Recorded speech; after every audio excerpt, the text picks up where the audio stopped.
said, the what?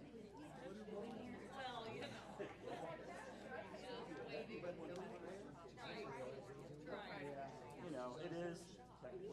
I'm with you. Unfortunately, is the thing. So.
Recording in progress.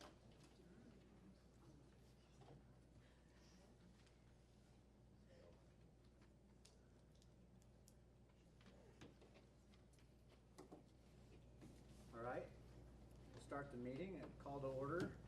Roll call, please. Ballmer. Here. Berry. Here. Bounds. Here. Munson. Here. Smock. Here. Wagner. Here. Yates. Here. Julie, would you please say, would you mind saying a prayer? Dear Heavenly Father, we thank you for this night. We thank you for our ability to be here and to discuss the issues that are before us. We thank you for the community we live in. We thank you for our students and our amazing staff. And we pray that our decisions will always be based in wisdom and discernment, and that you would guide us in the way we should go. In Jesus' name we pray, amen. Amen. Stands for the pledge, please. Pledge allegiance to the flag of the United States of America and to the republic for which it stands, one nation, under God, indivisible, with liberty and justice for all.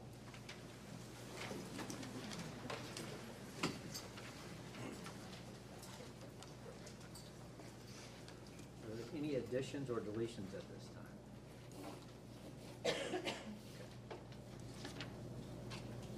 All right, so we move to the public comment phase. And so I just wanted to remind everybody that passion is good. We're talking about our students, so we should have passion. But we do require and ask for respect to be held. So we normally would give 5 minutes per person, up to 30 minutes. This is a big decision. So what I'm going to do is go down the list. We're going to give 30 minutes, up to 30 minutes, up to 5 minutes per person. For 30 minutes, anything related to the building and grounds or the facilities. And we'll give an additional 5 minutes, up to 5 minutes for 3 people for anything other. Because I know we have some baseball people in the room and some others, so I want to give them the opportunity as well, but I don't want to take away at 30 minutes from the building and grounds either. And that was probably all juggled up, so if you don't understand it, if I call you to speak, just let me know if it's gonna be with building and grounds, or if it's something else, I'll mark that down, and I'll time you, and we'll give you 5 minutes. If you don't take your 5 minutes, we'll use that, I'll keep track of the extra time in it, so maybe we can get through. I have 13 people that are signed up to speak, and I don't know who's speaking for what, so. Can you speak up, please? Okay, Thank you. all right. First, Bobby Joe Rutherford. Hi. Are you speaking for building and grounds? Building and grounds. Okay. Oh, I may get mine, just a second.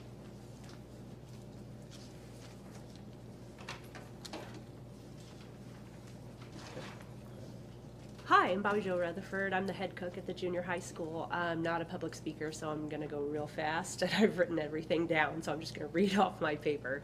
But the only thing that I can talk about is lunches, because that's what I do every day. So I believe the best option, especially where lunches are concerned, would to be to keep a Joy location open. My concern is not that the food will not be safe to eat if we cook it in Lido at the new junior high and transport to New Boston, but the quality of food.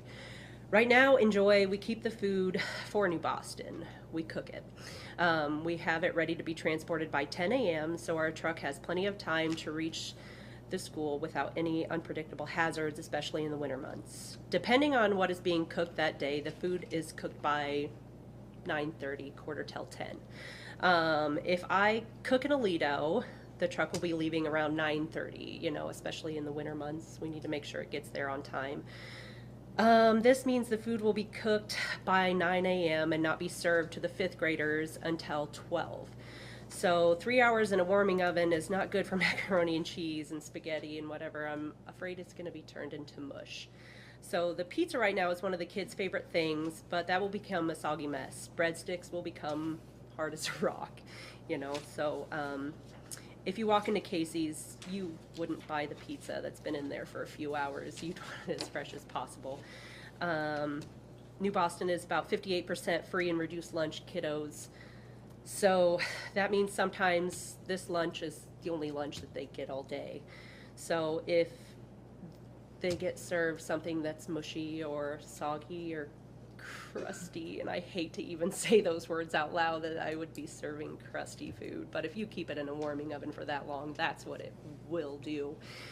And I'm scared that kids aren't going to be able to eat it or eat very little. With ISBE being so strict with the sodium levels and the guidelines to follow already, it already is hard. I have a hard enough time making it edible, for the kiddos to eat and making it presentable enough to eat that the kiddos want to eat. So anyways, it's not the best option to cook food for the majority of the district in a very small kitchen as what is going to be the new junior high kitchen in Aledo, and I would very much suggest keeping the Joy building open and let it be the new elementary school for the New Boston Elementary. That's it. Thanks. Thank you.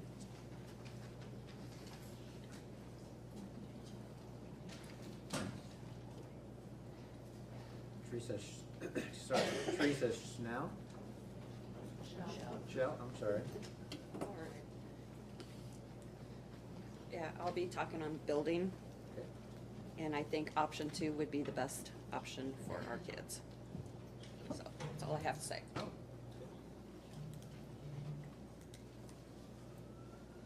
Megan? So blessing. It's okay. We get it. Okay. So I did send an email again today, and Building and grounds? yes, I was just- wild guess, maybe baseball. I don't know. Throw that in there. But I am going to read the email I sent just in case somebody didn't get to hear it. So good evening. In case you guys don't know me, my name is Megan Sywasink, and I teach at New Boston Elementary in 1st grade. I am emotional. I will probably cry. So sorry about that. I am speaking in behalf of the staff that's sitting here. So okay. I wasn't sure if I was going to talk because we had already sent you an email discussing the reasons we felt moving our building, Joy, was the best option. But after hearing at last night's community forum that all or maybe many of you felt our emails were insincere, I needed to address that. Please know that our staff sent you an email. It was genuine and without coercion from Mr. Bush, as he always does after board meetings. He held a staff meeting to discuss the 3 options on the table. These options do, after all, directly impact and affect the students and staff at New Boston Elementary. At the meeting, he presented the facts of each option. 2 days later, I heard that Jason Munson had expressed that he would love to hear from the staff about these options. And in the past, you have all said the same things. That is when I took it upon myself to send a message to the staff about what was being voted on. I included very little details in that message. I told them what the options were and the approximate price. Afterwards, I told them that if they had any opinion, that they needed to reach out to the board members before tonight's meeting. Afterwards, a group of us did discuss in more details. Never did we think our discussing our opinion would make you disregard our thoughts.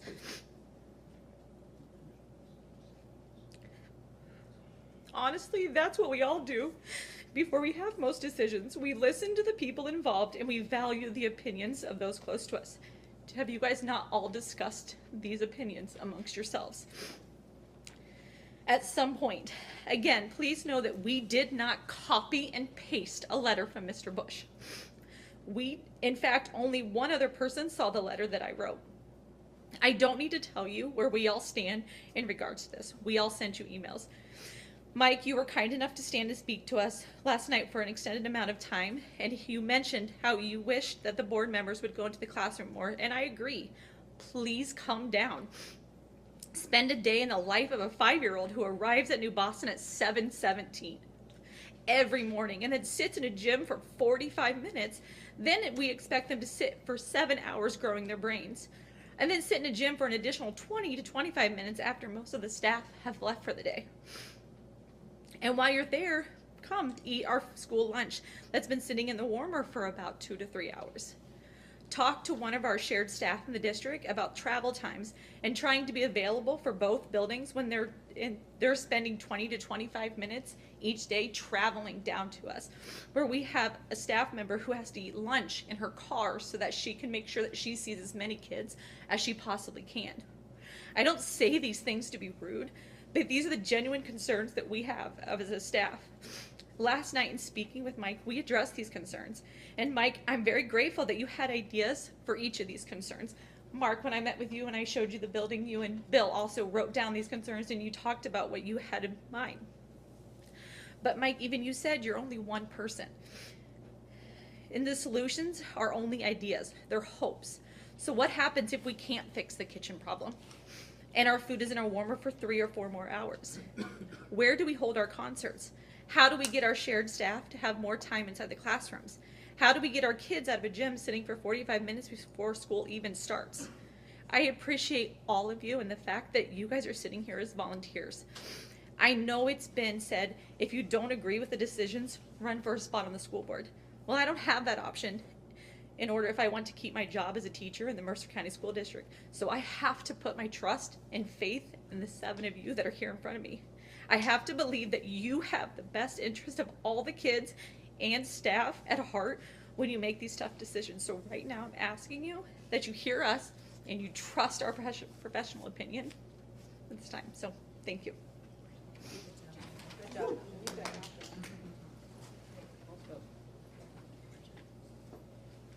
Joyce Cato.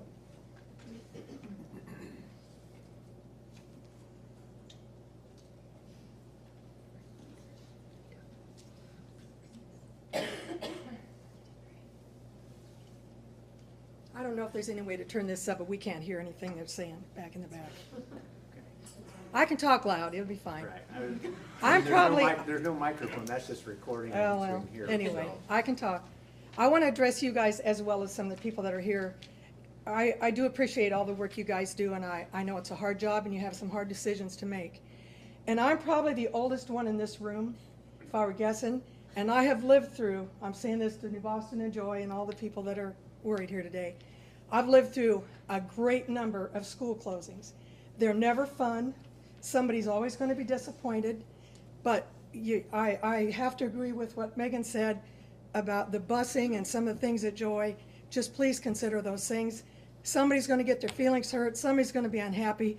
We get over it. I've been through it about 14 times in my lifetime. It's not fun, but we got to stick together, guys. We got kids here that we love. We got to pull ourselves together and not get too divided. So, thank you. Jody O'Leary. I'm Jody O'Leary. I'm the Transportation Secretary for the school district. And in my opinion, it's the best option for the schools and the students to pick option number 2. And just like Megan asked for you guys to come to the classroom, I want you on a school bus as well. I want you to see 5-year-old children having an hour and a half commute on a daily basis. Again, option number 2, please. Thank you. Sarah Dixon.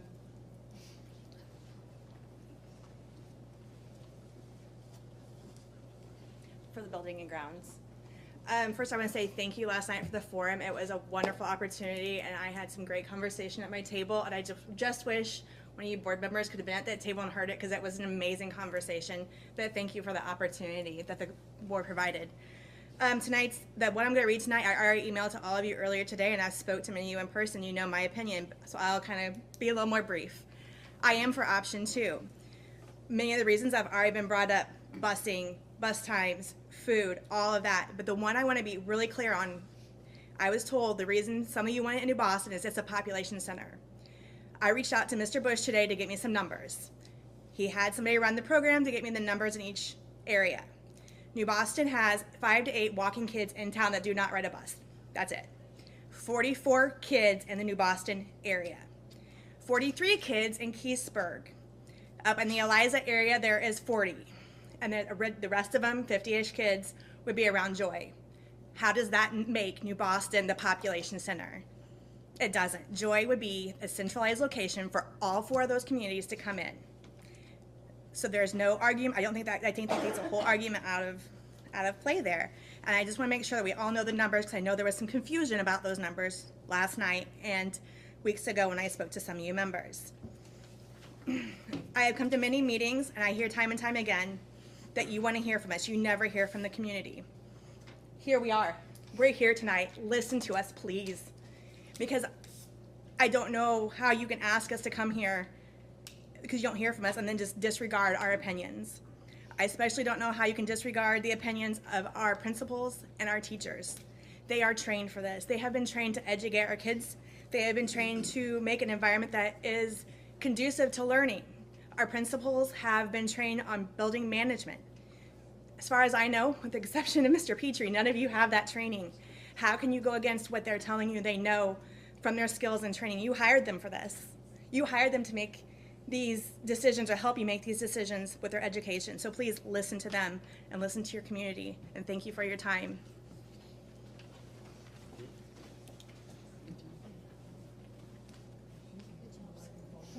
Amy Bolber.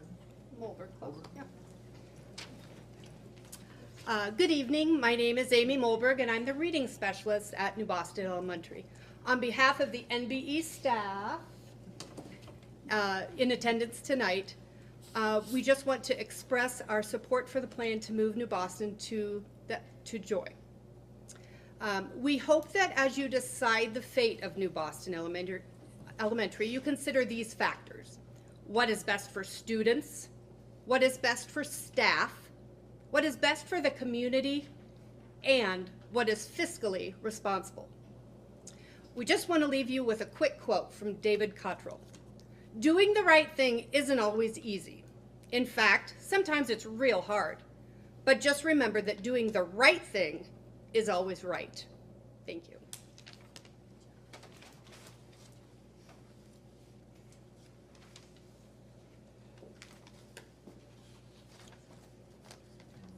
Mark H. Here. Oh, Marky. Okay, Marky.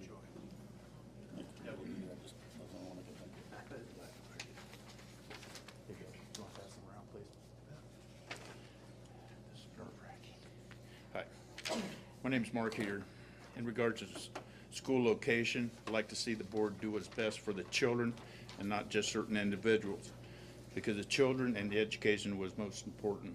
However, the keys things are enjoy: the gym, kitchen, bus barn, track, football field, office space, not to mention Joy Central location. As village president, I'd like to make an urgent request to all you tonight to please keep the school in Joy. Go ahead. You guys can read the rest. Thanks.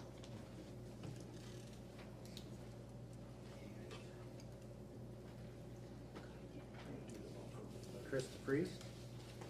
Thanks. I'm here to speak on the grounds. Before you make your decision, I'd like you to take into consideration the city of New Boston.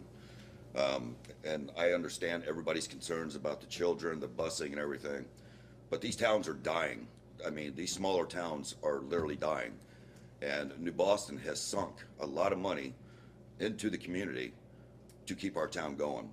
This school keeps our town going. So I'm requesting that you actually leave New Boston open and not take it away from the city. I mean, we do everything. The city of New Boston does everything for the school, and I think everybody in here can vouch for that. We mow your grass in the summertime, don't cost you a thing. We make sure the snow's plowed. We make sure the driveway's salted. We don't charge you a thing. We do that because we love that school, and it's a big part of our community. We let them go, you know, they get to walk through the parks, and, you know, they got the baseball diamond right across the street to play. And so before you make any, you know, I'd just like for you to take into consideration to keep our school open. That's it. Thanks.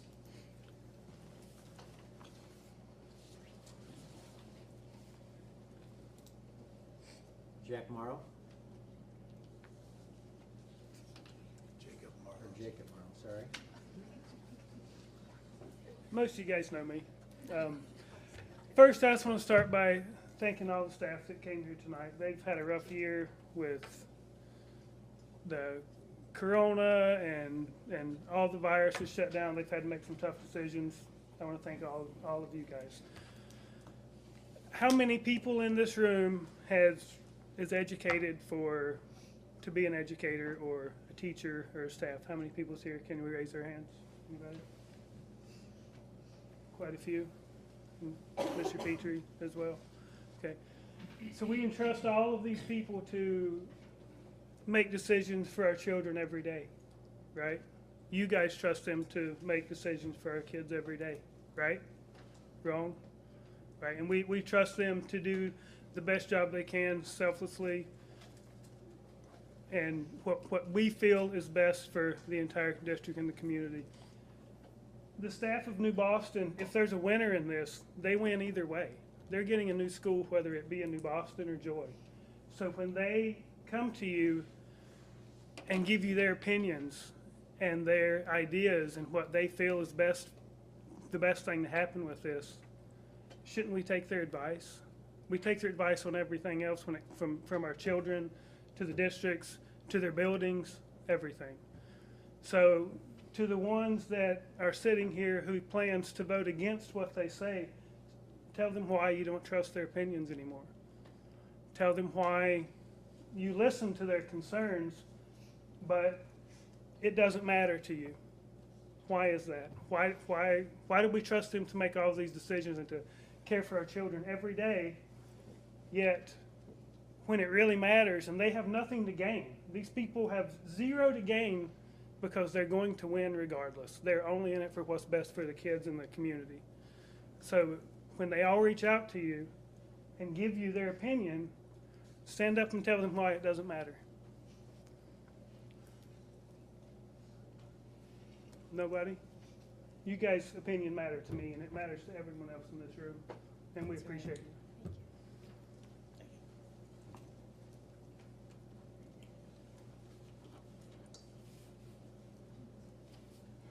Zach Brick.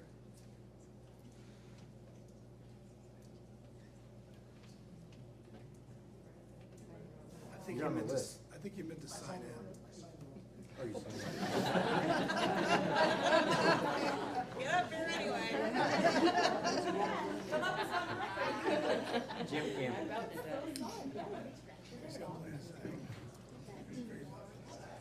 Oh, yeah. That's good. I want to echo some of the things that were said already. I really appreciate what went down last night. I wish the board member that was assigned to my table had been there, because there was a great conversation. I think it opened up a lot of eyes on that table as to where we are all standing. We were pretty much unified after our conversation. And then we had Mike come over and talk to us about his feelings, and I appreciated that. Didn't agree with it, but I appreciate it. Do you want to close down a school that has 2 indoor practice facilities? And I coached at Westmer for 14 years in volleyball, won 6 conference championships in that little space. I coached boys basketball, junior high, and did that for 6 years. Not one person ever got hurt in that gym. When I heard the last meeting with the grounds meeting, had a coach that, I would never have my boys in there. They'll get hurt. They're so fast, blah, blah, blah. No. We had great athletes. I had those kids, those girls, diving for balls. Diving, didn't they? Weren't you? You're darn right. How many conference championships did we win? 6. 6. It is a facility that you don't have to spend money on to get. The football field that we are told that if we get rid of this building, you're never going to be able to use. A track, a kitchen facility. You've got all that in that building. New Boston has an indoor facility that needs over $1 million worth of work on it to get it to code. No kitchen, no football field, no track. At some point, parents and athletes are going to complain, and complain loudly, about the inadequate facilities, wanting the board to spend even more money than the $1 million to get that thing up to where they want it to. This doesn't make any sense. And I especially want to echo what was said over here. I don't get it, I don't understand it, and I want to hear reasons too. You need to tell me what is so special. And I admire this guy right here. He's a great mayor, and he's going to fight like the devil for us. So is that guy right there. But this isn't about the community. This is what is right for the kids. And what's right for the kids, and financially sound. And that's, I think, should be in the top 3. Financially sound is to keep that Joy building. Thank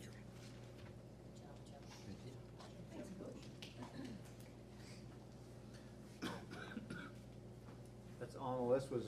We do have some time. Is there anybody else who would like to speak? I would like to speak. Can I speak? Yep. I wasn't brave enough to put my name on there. Can you state your name, please? So my name's Lori Nelson, and I run Boondocks in Joy, and I have a gas station in Joy. And I want at no point in time to any businesses in any town considered to have anything to do with those schools. They mean nothing. Whether they're open, closed, you do not use a school to support a town. If you can't run your business, you close it. It's not dependent on them. They can have my businesses. If you'd build in Joy, I'll close those businesses, and you can have any money I'd have for it. Those businesses can't be considered in a decision to keep or not keep a school. Like say in New Boston, if they need a school to keep their businesses in New Boston, then they're on their own time. I have to make my own business, make my own money. I can't be dependent on that school to do it. I survived after the high school closed. I'll survive if there isn't a school there. I will survive on my own, but never ever should any business be considered as an aspect of whether to put a school in a town. It has to be about how are we going to get the kids to school, how much are we busing them, the satisfaction of the teachers, creating opportunity for them to be able to give their students the best opportunity they can have. And if you take that from them, that's going to be a really shame. I mean, I will be ashamed of anybody that takes any of their voice away, because they're who has those teachers. Those teachers have those kids every day. I mean, that will be sad. But that's pretty much all I got to say. Thank you. Is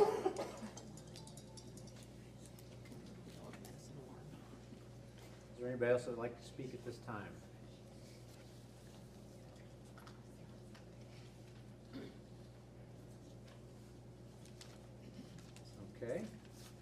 move to board comments. Is there any board member who would like to make any comments at this time?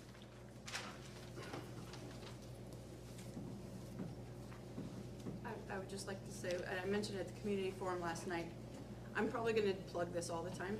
So, but I just want to give a pitch out for the Mercer County Schools Excellence in Education Foundation. Again, we're meeting every month, trying to work into the Looser Flake matching grant. So any donations that come to McSteve during the calendar year of 2022 get matched by Looser Flake, 1 for 1. So you make a $20 donation becomes 40, you make 100 becomes 200. And our goal is to, of course, increase the grants to classrooms, but we also want to start a scholarship program for kids too. And so this is a great year and opportunity for us to do that. And so I'd like to put a word out and you'd spread it throughout the community web Facebook page and a website. Thank you, Angie back there. And feel free to visit and you can donate. We have PayPal. So we have all these options. I'd really like to encourage the community. You have a year here where we can just give, and really increase our ability to do things in the schools. So that's my pitch for the month. Any other board comments at this time? Can we have them speak up, please? Okay. I do want to make a quick comment, and it's been brought up in conversations to me. I know we've gotten some emails on it, and the thing about, the district divide, and that we have a decision to make tonight that's going to help bring that district together or tear it even farther apart. And I got to thinking about that. And I would tell you, if I mess my words up tonight, if I don't seem I'm all there today, is because I had about an hour's worth of sleep last night. I can also tell you that there was other board members, I didn't talk to every one of them today personally, but we're not taking this decision lightly. But the more I thought about that divide, that vote, whichever way it goes, is only going to bring together half of the people.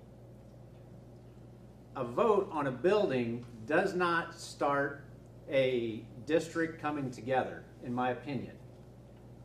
What starts a district coming together is in here and in here.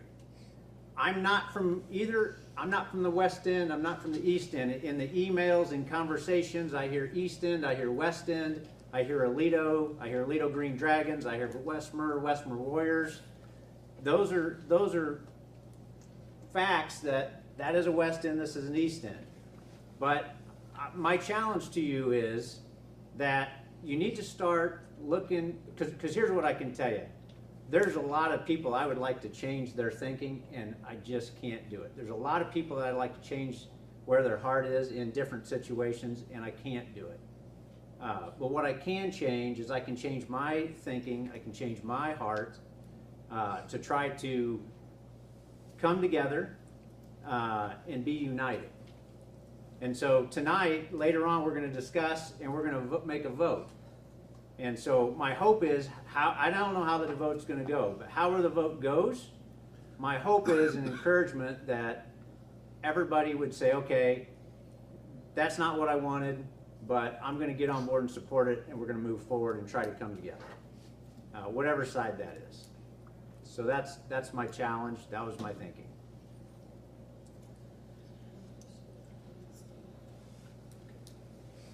There's correspondence. Made it around, I think. Did you make it around? Okay. Approval of consent agenda. Is there anybody at this time would like to separate out for discussion or vote any of those? No. Okay. I would accept a motion to approve the consent agenda. So moved. Second? Second. Roll call, please. Ballmer? Yes. Yes. Gary? Yes. Bounds? Yes. Munson? Yes. Smock? Yes. Wagner? Yes. Yates? Yes. Approved. Moving to committee reports.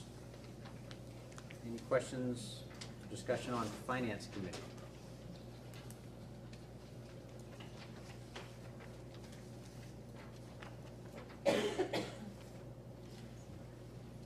Okay,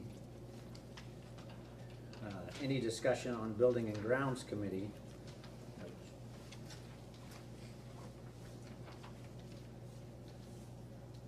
Okay. We move to action items. Action item 8.1,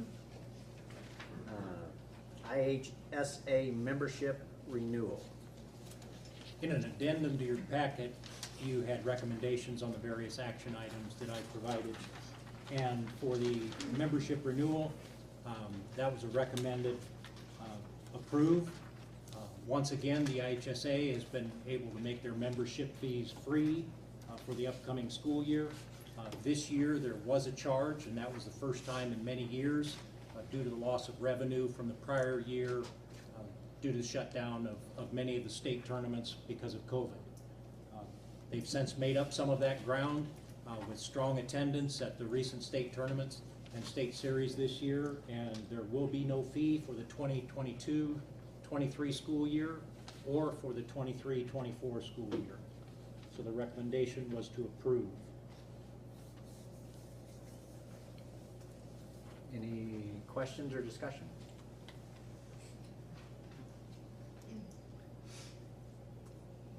Have a motion to approve? I move to. I move to approve renewal for 2022-2023. Second? Second. Roll call, please. Barry, Yes. Bounds, Yes. Munson, Yes. Smock, Yes. Wagner, Yes. Yates, Yes. Ballmer. Yes. Motion approves. Item number 8.2, approve junior high baseball. Any discussion? Okay. And again, I'd like to go through the recommendations, and we've also got some people here that with Mr. Sedam, and I believe Morgan Brock, the junior high AD, is here as well.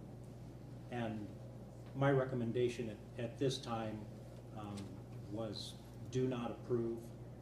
And that's a tough decision because a few years ago we approved junior high softball, and at that time we knew this request was coming. But there are a few differences that have changed my opinion on whether or not we can implement it at this time. In the case of junior high baseball, the season actually starts a week later than the junior high softball season. Because junior high football is not an IESA sport, IESA does not consider it in their factors for scheduling purposes. But Prairie Land, the junior high conference that we are a member of, does consider junior high football to be a conference sport. And there is a strong overlap across the IESA baseball season and the Prairie Land junior high football season. No other Prairie Land school has adopted junior high baseball yet, and that creates a serious conflict for us. We've surveyed students, and we may or may not have enough students to support both programs. The overlap is over 3 weeks, I believe, and I think Morgan and Tim can speak to that more closely. 3 weeks of contests. And there is no contest overlap on the junior high side with softball and then girls basketball. What we see is in the LTC, where many schools have adopted junior high baseball, their football conference made some changes by pushing their football season back and shortening it to allow that to happen. But again, that hasn't happened yet in the Prairie Land. And so I would encourage the board to keep this in their minds and to work with the Prairie Land to make some adjustments so that we could move forward with junior high baseball and bring some parity to that in order to be successful on both the baseball and the football front. You guys have anything? I was just gonna say it's a 5-week overlap. I've spoke on this several times, and I love opportunities for kids. I'm all about adding that as an opportunity for kids, but it would be a challenging year where I think we're surveying numbers, figuring out where we're shuffling kids around, but every year we're looking at which one we cut based on numbers, and when is one gonna drop off, would be one of my concerns. And then the big one, like I said, is the overall, connection with that Prairie Land Conference.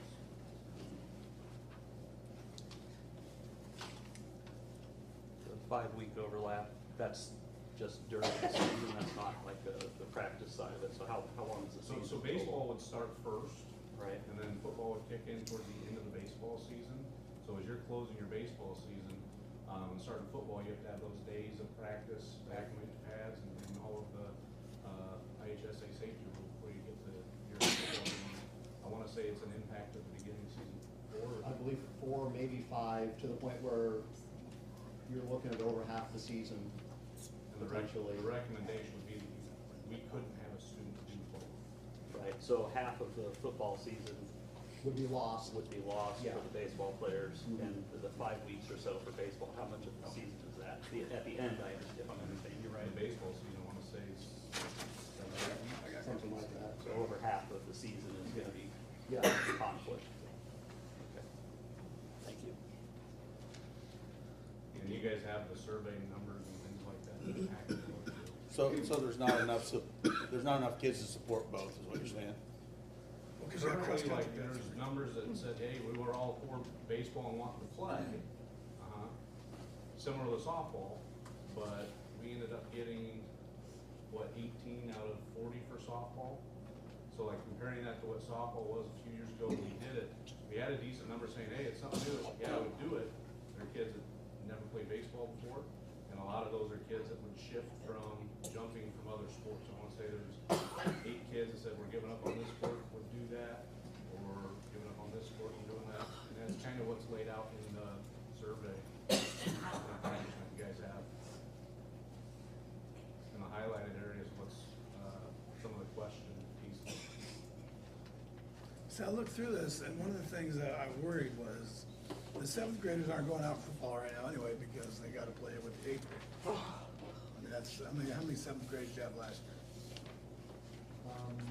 8. Not lower number than 8th graders, obviously. Right. So, I mean, you're losing those 7th graders because you're combined. They might go back out as 8th graders. I don't know how that's working because this will be the first year, right? I believe we got some results back from our survey that implied that there'd be more of these 7th graders. Some of those would go back out as 8th Yeah, graders. hey, as a 70-pound 7th grader, I would not have enjoyed mustache dudes. Well. Running me well, not mustache dude thin. You know what I'm saying? Hey, that wasn't me, that was the boss. But, so I understand why the 7th graders don't want to go out for football if it is. But, I mean, you know my feelings on all of this? So, yeah. I kinda dropped off in the middle of that.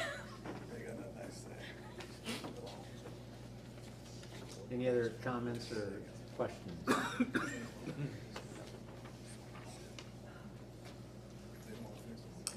So I would say that anytime a student can be in a sport, any child in a sport, I think it's good. Part of my decision will be weighed based on, there's a lot of travel ball out there, different I don't know, severities or levels, I guess is maybe a better term for it. And so that is part of my decision, that there is still opportunity out there for those students or those kids that want it, so. Any other discussion, or I would take a... Your recommendation was to not do it. To not approve. So the motion's gonna be moved to approve, and then you vote no if you don't wanna do that? Yes. Or you can make a motion to not approve, however you want to do it. Well, that starts getting complicated. Yeah. And my recommendation included that we should reconsider this if we can get the Prairie Land on board with making a similar adjustment to what the Lincoln Trail Conference did. Can we just promise me that we're not gonna leave the Prairie Land? I still miss the Olympics, so let's not leave the Prairie Land too and be lost in space and traveling to Princeville on Tuesdays, you know, all that stuff. Not that I'm being snarky or sarcastic. I got the impression you just wanted to work within the Prairie Land. Sounds Yeah, just like. to stay with the 5 schools that are next to us. Can't hear. That'd be nice. That would be nice. I just said it was not in the recommendation to get out of the Prairie Land. Can't hear him. Okay. Nobody can hear me, man. It's Well, we terrible. need to It's hear not. you. I want to stay in the Prairie Land, Jim. Okay. It wasn't important. Okay. Any other discussion? Otherwise, I would take a motion to approve the junior high baseball. I'll move to approve the junior high baseball. Any seconds? I'll second to approve the junior high baseball. Roll call, please. Bounds, No. Munson, No. Smock, No. Wagner, No. Yates, Yes. Ballmer, I hate everything about it, but I'm going to vote yes. Barry. No. Motion does not pass. Okay. 8.3, and actually to make a comment and clarify if I'm not wrong, so we have action items 8.3, 8.4, and 8.5 are all separate, but they are all related in the fact that 8.3 is replace New Boston classrooms.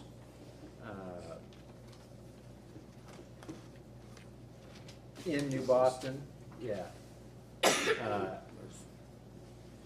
Option 2 is replace New Boston classrooms in Joy, and option 3 is. It's actually option 4, I think. Julie, on this page, wasn't yours option 4 technically? Option 3.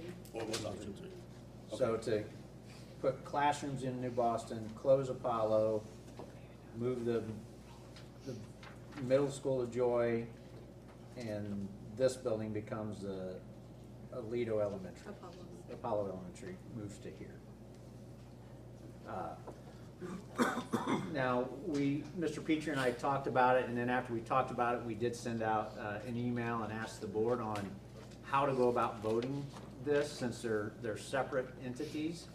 And it was decided that we will vote on them one at a time, but as they're written, but each board member will get one yes vote for those 3. Is that correct? I'm not sure that we can actually restrict you to one yes vote, but in practice, these three motions are mutually exclusive. If you're picking one, if you're saying yes to one, you can't really say yes to another. There's a fixed pot of money that we have available, and any 2 of them together, I mean, 1 and 2 together don't make any sense. You might make some argument for 1 and 3 together, but again, the pot of money is realistically not large enough to cover more than 1.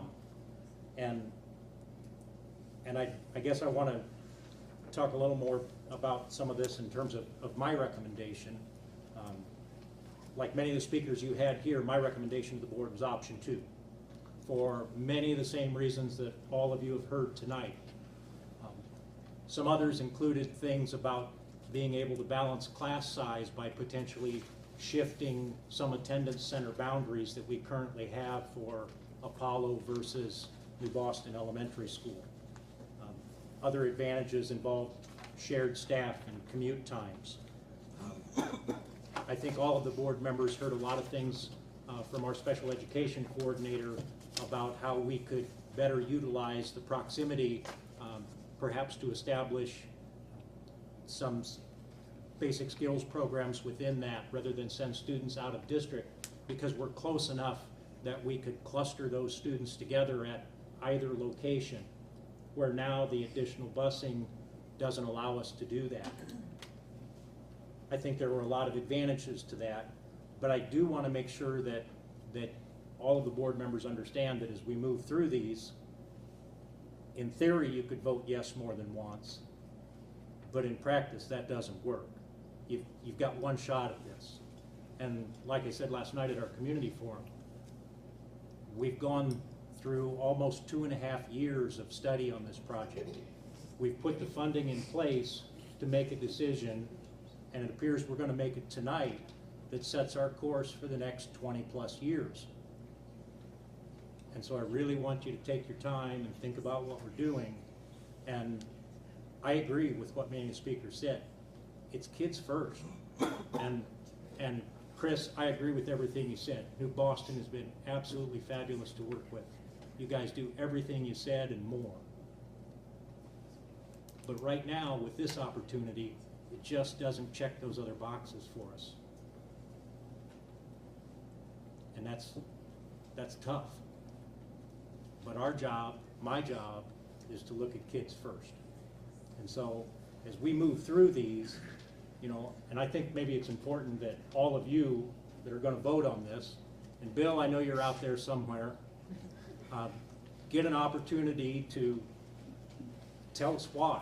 Because I've talked with all of you on many occasions about why you've chosen the particular option you have. And you can sell me. I mean, I'm not entrenched.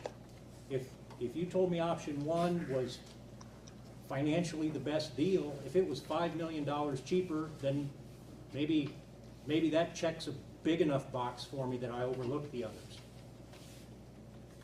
Option 3 that's too expensive. That's why we didn't choose to follow the advice from our initial survey and all the feedback we got a year ago on a combined elementary. If we're putting all of our money into a single project like that, it leaves nothing for the big projects that we still have to do at the high school. And we know there's a lot of work to do there, even if we're able to fundraise or get construction grants to build a newer facility. There are things we have to do in the interim to make that happen.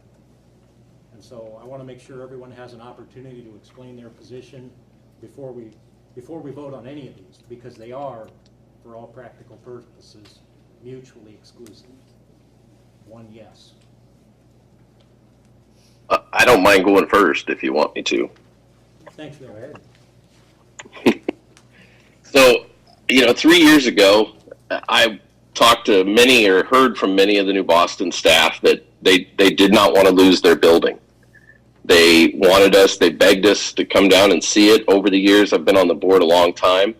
The PTO down there, the parent-teacher organization, everyone raves about the school. They rave about the teachers. So I do struggle. People like to use passionate words like think about the kids. We are thinking about the kids. These kids have been going to New Boston Elementary School for 25+ years and been getting a good education. And so to insinuate that if we don't vote for the option that you want us to vote for, whether it's 1, 2, or 3, I'm not going to say if you vote for 2 that you don't care about the kids. I believe in your heart of hearts, you believe option 2 is the right option. Now I looked at, Mr. Petrie had sent us out a map with little blue dots. There are 74 kids in New Boston or right off the corner there going around the New Boston Blacktop, which is very, very close to the city of New Boston. That's 74 kids we're impacting if we move them to Joy. Now for 25 years, kids have been getting to New Boston 25 minutes early or however long it is. This is the first time I've heard of this being a problem. But I know when I was a kid, I got to school a half hour early and I loved it. We played on the playground if it was nice. We played in the gym if it was raining. I enjoyed getting to school early because it gave me another opportunity to play with my friends. So I don't know that if the kids are just sitting up against a wall, maybe we need to do something different. Allow them to move. Lunches, I agree. Our lunches are a problem. They're a problem at the high school. They're a problem with Apollo sometimes. Not so sure about intermediate, but I know we get complaints about the food that already goes to New Boston. I think we need to address that as a board. I'm not sure how 7 more miles would make the food sit in a warmer for 2 more hours. I really believe that elementary schools are important to communities. They're important to parents. They're important to being close to the population centers. And New Boston is a population center in Mercer County. That's why my vote is going the way it's going.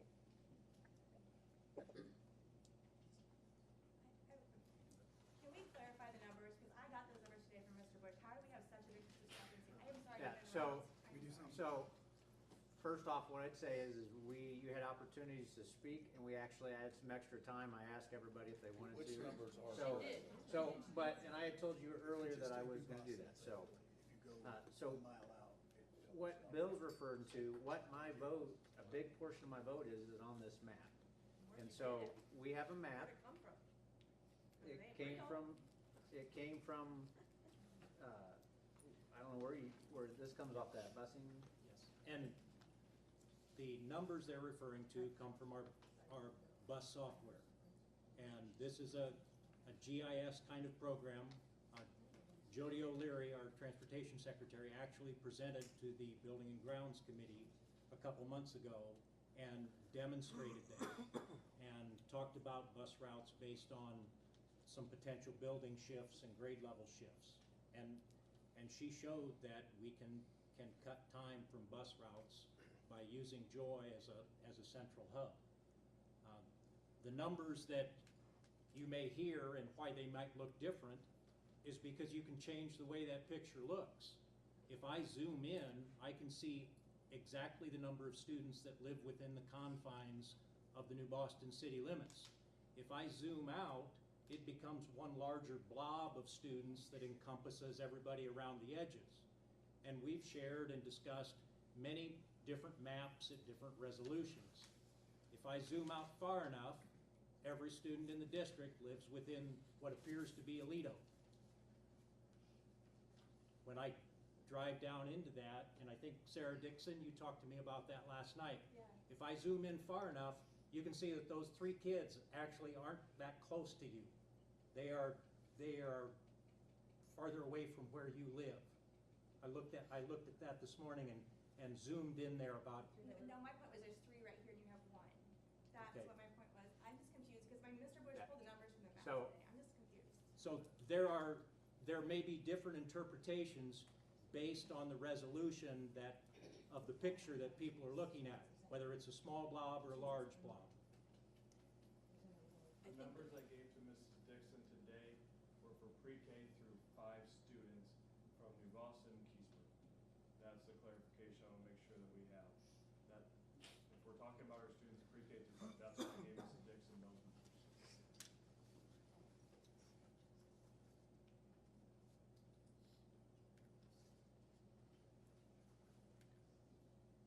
Do you know what the 74 that Mr. Smock is talking about, what grades that encompasses? No, and that This is might, the K. that could be all 12, because I presented the board with a number of different maps, some that were. The one you sent was K5. Okay. That's what the emails says anyway. Okay. And I know I've sent different ones out to you, so I'm not sure which one you're referring to, Bill. I'll email it to you. Well, or just tell me what date it's from. It was an email you sent to the board on March 16th. Oh no, yeah, March 16th. It's titled Pre-K 5 Population. Okay. And I agree with you about the zooming in and zooming out, but that's clustered around New Boston and the curve. Okay, and I see where you're getting that number that looks like 61 kind of around New Boston, and then you pick up 13 more farther down the road. Yeah, I I didn't count the individual buttons that were out there. Yeah. I just kind of took the two big numbers. Yeah, and those 13 are actually down by the Bay Bridge and closer to Don's house, encompasses, some of those elementary kids live behind Don on 90th.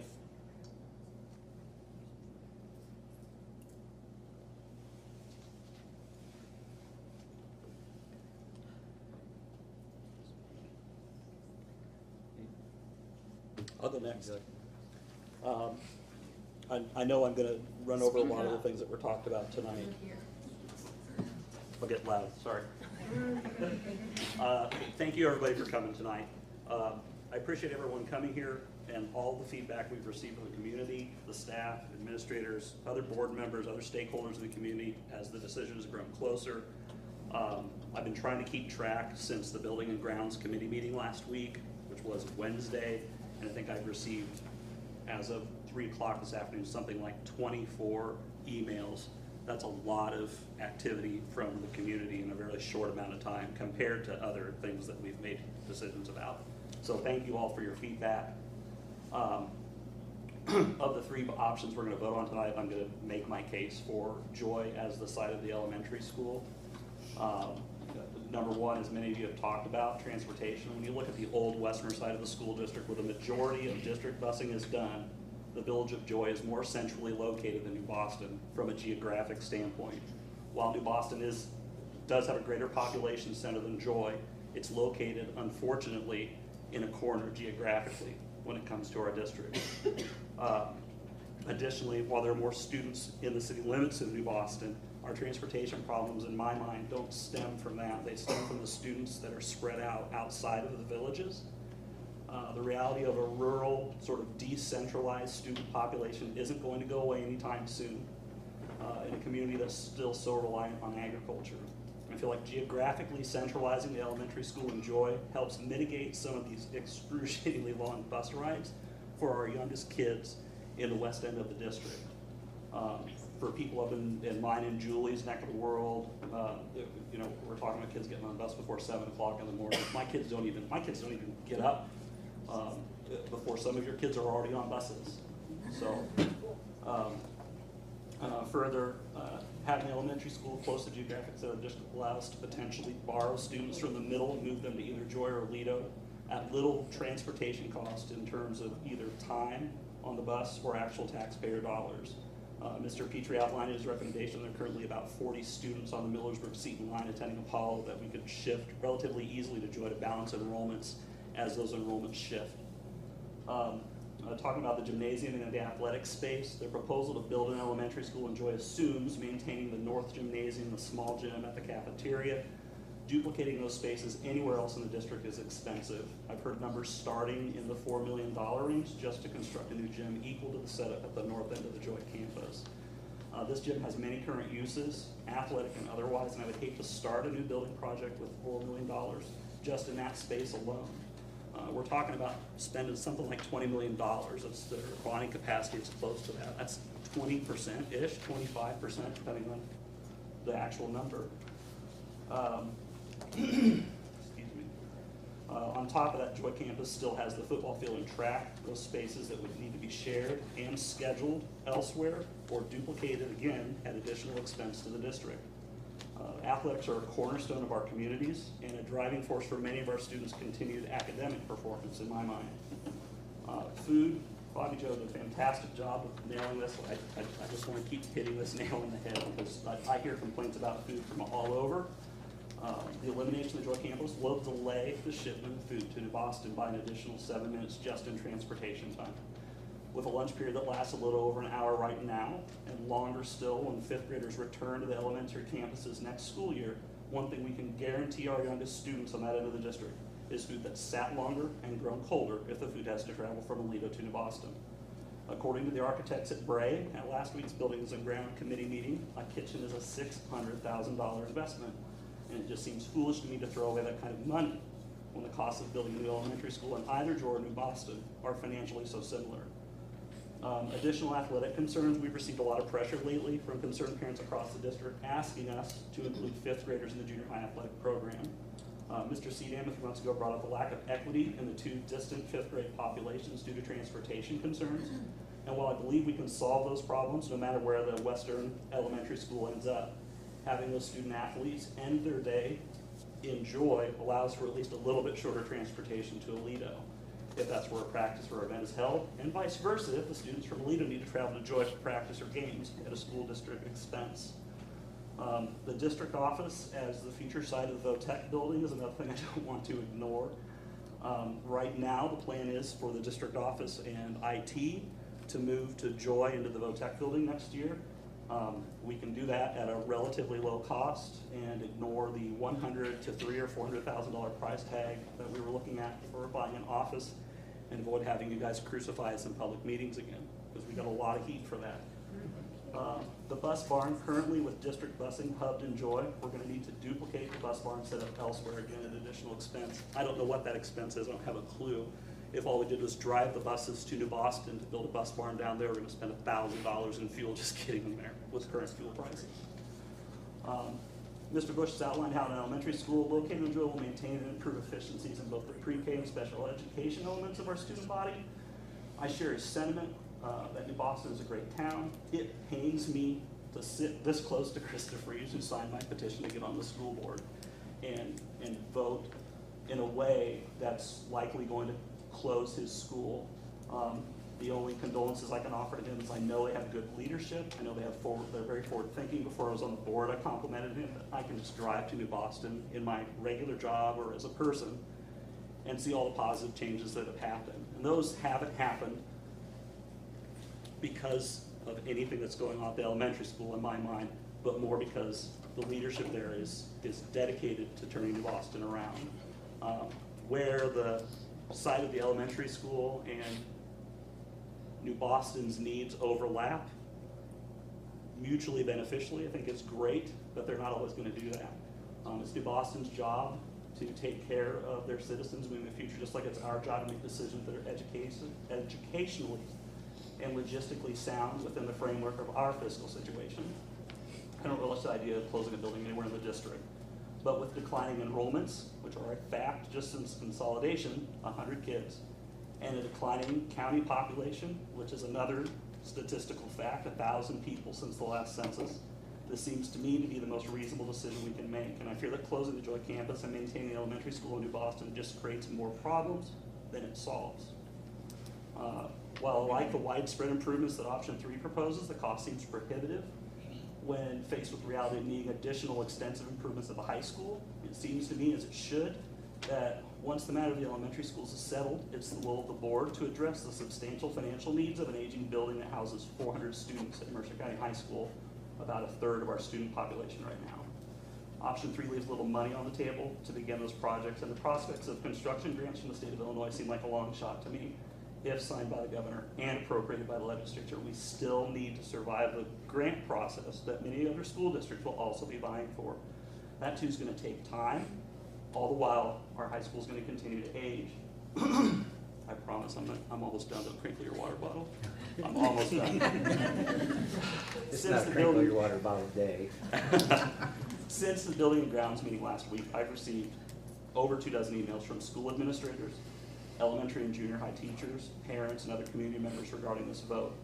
The overwhelming majority of those voices have offered various reasons to move the Western Elementary School to the Joy campus. Mr. Petrie's provided a recommendation that points to elementary school in Joy as the best option of the 3. These educators, staff members, administrators have decades of experience in educating our children, and we trust them daily with decisions about how best to educate hundreds of children every year and manage the building those children are educated in. They live this life every day. We're just visitors here on the board. They have a uniquely informed perspective on what's best for our students, and I feel like we can trust all those people with the future of our children each and every day. I think we can trust them with this decision. Thank you all.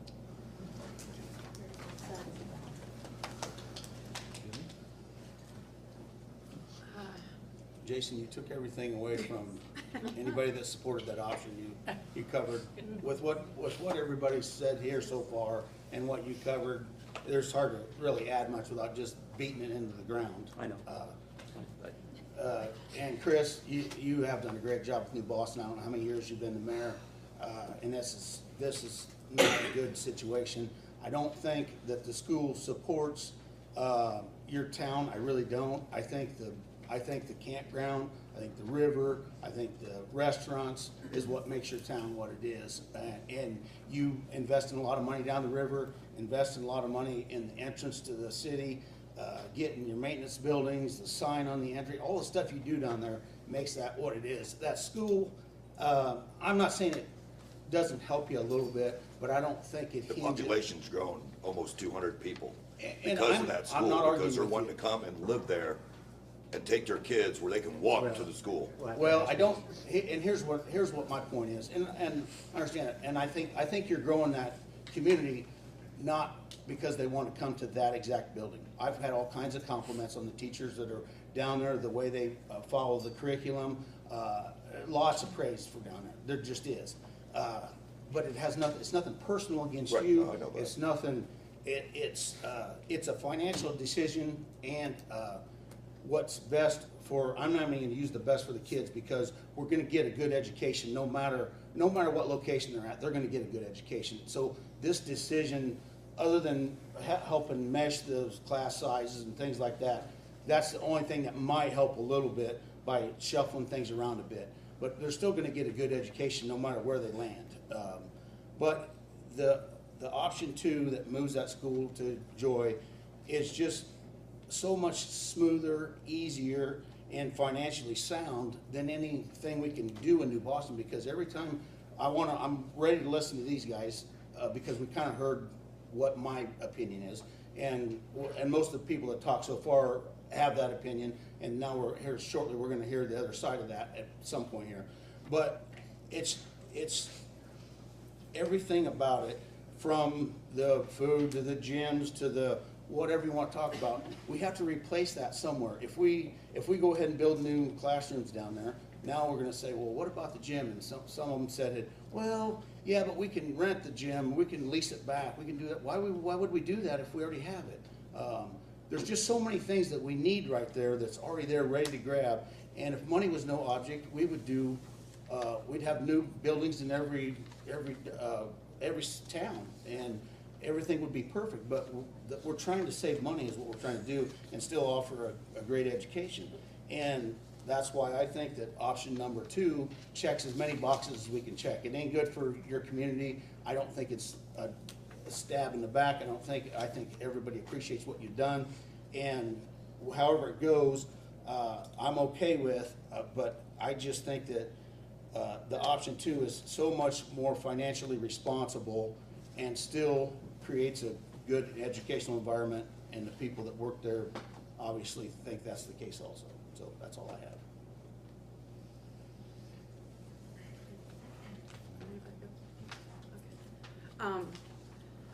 I had a lot of people that tell me to, we should make a decision and move forward and be looking forward. And I agree. I also agree with the adage that those who did not learn from history are doomed to repeat it. So I think we need to learn a lesson here.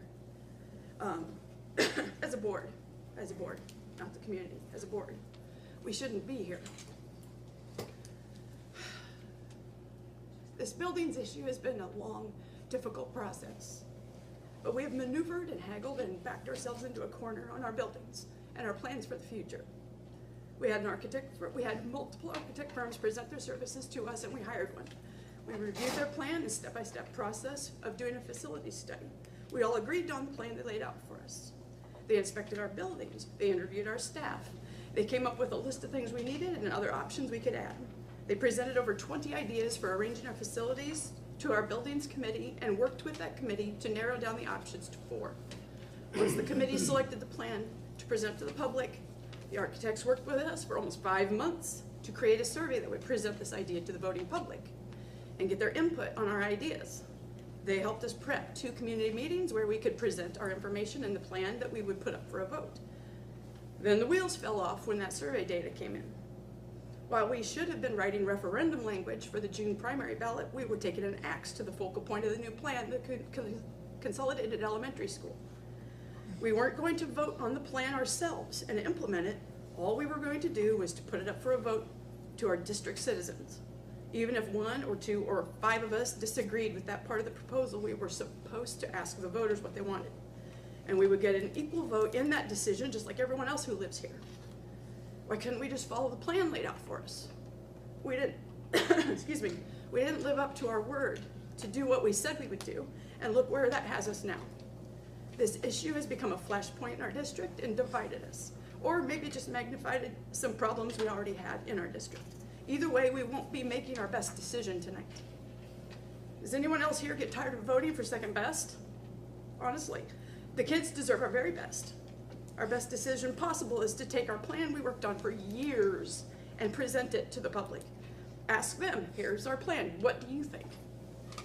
This thought process that says, how much can we do without getting the public's opinion has got to end. Board members are a go-between from the public to the schools. Yes, we are supposed to govern, so to speak. But no matter how legal it is, can you honestly say to me that it is in the best interest of our community to completely ignore our staff and our citizens and just make massive changes like this one based on 7 people in our entire 378 square miles? Maybe when it went up for a vote, the original plan would have been passed, or maybe it would have failed, but we won't have the chance to find out. When Rockridge's referendum failed a few years ago, the board was disappointed, but they got direction from their citizens and made a different plan forward. Just think, if we would have stuck to the plan, our citizens would be voting on a referendum 2 months from now. For the last couple of months, we as a board have just been throwing ideas at a wall and seeing what sticks. Every week or two, there's a new plan presented. Things are going in and out of consideration, votes are requested within a month or less to think on them, research them, or get input. We now have the opportunity to smooth things over with the staff in the community and mend issues that are tearing us apart. I am prepared to make a vote today, and it doesn't matter which way I vote, it's gonna kill me. I love everything about this district. I love every single one of these towns. People I never knew before I got on the board have become some of my best friends, and they are not from the west side. I'm not a homer. I am not just for Westmer.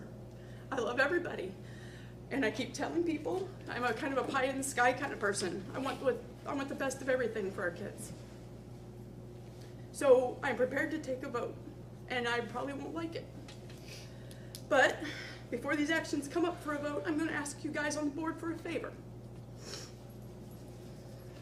I'm going to ask that one of you make a motion to rescind the vote from our February 2022 meeting that decided we would not combine our elementary schools and instead write referendum language that spells out our original plan to be placed on the next possible ballot. I realize that won't make June, but we can aim for the next one. I am not going to do this motion myself. I am not going to be argumentative, loud one that complains all the time. But I will ask that the rest of you guys who voted in favor of not combining the elementary, consider it, consider where we've ended up, and maybe make this motion yourselves. If you don't want to, that's fine. If you don't, I will never say another word about it. And I promise you that I will never say another word about it. If you do, and it passes, we won't need to vote on the other options today. We can wait, see what the public says in a vote, in an election, on a referendum about the consolidated elementary plan, and then, if it fails, come right back here to these votes at that time. I will even offer to withdraw my option 3 plan. But like I said, I am not going to do, I will not do that. I don't want to throw a ringer into things unless everyone else is on board. But we've ended up in this place because of hasty, rash decisions when we took years to get to them in the first place. And so I will leave it up to you guys, but I am prepared to make a vote tonight, whether you rescind or not. But I have to say, I agree with what Dawn and what Jason has said. And Chris, what you are doing there is wonderful in New Boston. Whatever happens today, I hope you know that every one of us has the utmost respect for you. And you're down, and I loved it there when I was a kid. But I also have to consider what the staff is saying. and I'm going to say it in public, and I hope he doesn't get mad at me for saying it in public. But Mr. Bush presented me with his opinion, and in my opinion, he is the best thing that has ever happened in New Boston Elementary. I went to school there as a kid. I taught in Westboro, and time I worked with the principal that was there at that time, and my kids have all gone through there. And what he does there is amazing and blows my mind. He's the best principal that school has ever had. And I'm 50 years old, so in the last 50 years. And so I have to take his concerns and the concerns of the staff into consideration when I'm making my vote. And that is all I have to say.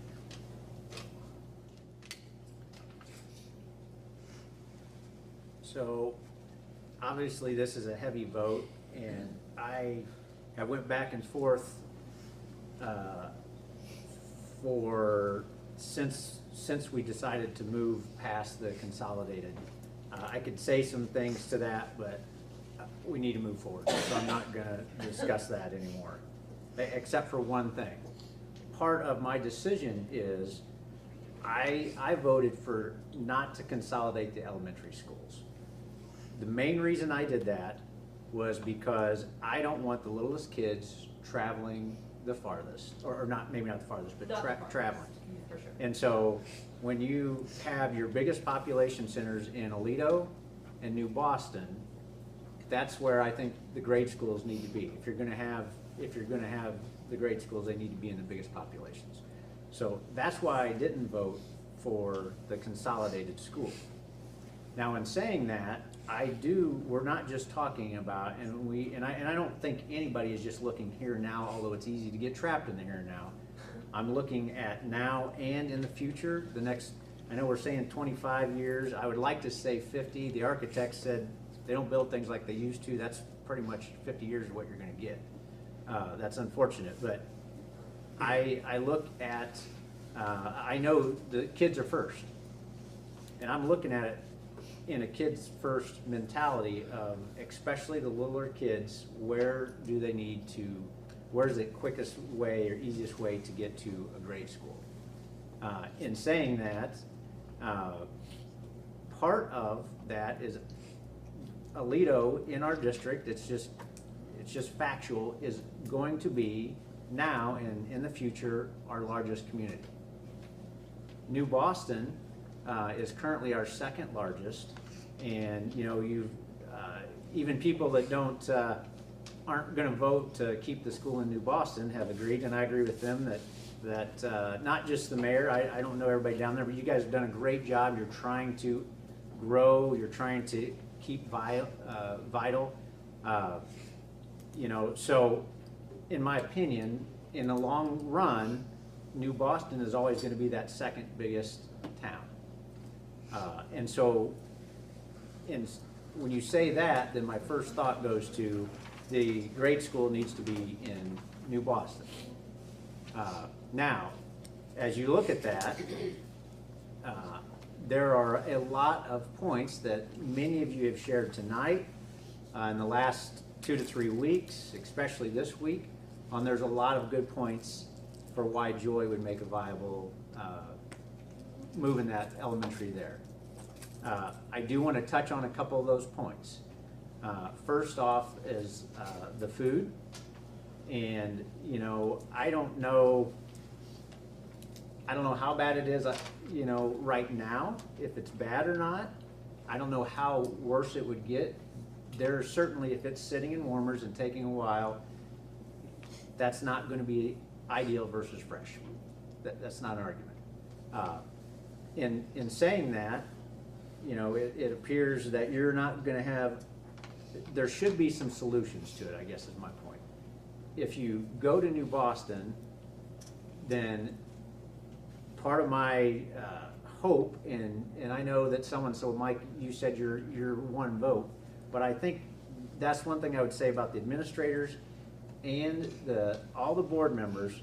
No matter how they're voting, I firmly believe that everybody has the best interest in the kids in their mind. So my hope is if we vote and it goes to New Boston, we know that there's already a problem of food sitting, and it's gonna get longer. So if that's the vote, then my full expectations of this board, working with the administration, to make sure that we get that fixed, however that looks. And I don't know what that looks like. I don't know if that means we add a little bit of a kitchen. I made comments yesterday. You know, I worked at Casey's in high school a long time ago. All the food came prepared, frozen, and you put it in that warmer thing. Everybody likes eating Casey's. Well, I shouldn't say that. My own daughter doesn't, so that was a misspoke. But the thing is there are ways in modern technology that we can have good, healthy, warm food, if that's the way if that's what the vote is, versus having the kitchen. So that's kind of the food. I'm not discounting it at all. It is very vital. And when I hear that 9 to 12 is the range, I think right now, that's too long. We have to figure that out. I don't have that answer. I haven't investigated that.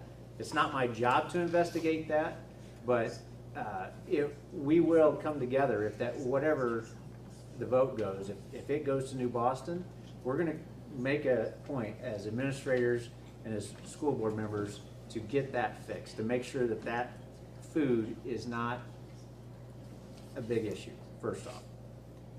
Going to the gym. I really don't think that you're going to lose a gym if you go to New Boston. My thought process is that you're going to, if you go to New Boston, we've talked about putting a small gym on. It's not going to be the big athletic gym that you can have practices in video games and stuff like the Joy Gym. I'm not trying to say that at all. But my thought process is, and also this swings to the bus barn as well, that if you choose New Boston, the only way we see savings is by closing down a building / campus. And so you're gonna have to, whether you go to New Boston or Joy, whichever one you leave, you have to shut the other one down to see at least $500,000 in savings.